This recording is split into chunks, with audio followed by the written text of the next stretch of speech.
স্থানীয় নেতারা আছেন তারা তো কাজ করবেনই, তার পাশাপাশি নাগরিক পার্টি থেকে আপনারা, আমরা যে বিচার এবং সংস্কারের কথা বলছি, সেই বিচার এবং সংস্কারে আমরা আপনাদেরকে পাশে পাবো।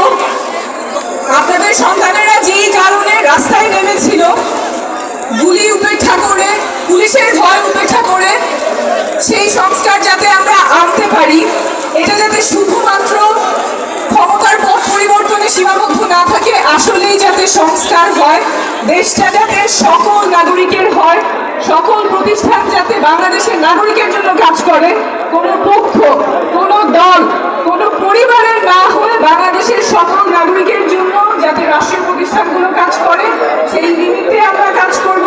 এবং সেই জন্য আমাদের প্রয়োজন একটা নতুন সংবিধান।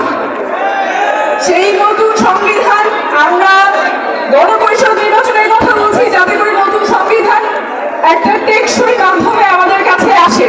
যেই সংবিধান আমাদের অধিকার সংরক্ষিত রাখতে পারে না, সকল জাতিসত্তার অধিকার সংরক্ষিত রাখতে পারে না, রাষ্ট্রীয় প্রতিষ্ঠানগুলো একটা ব্যক্তি বা একটা পরিবারের কাছে কুক্ষিগত হয়ে থাকে, সেই সংবিধানে আমরা ফেরত যাব না।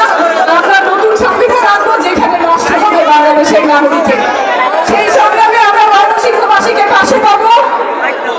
আমাদের চ্যালেঞ্জ অনেক, কিন্তু মানুষ যখন জাগে তখন ইতিহাস বদলাবে।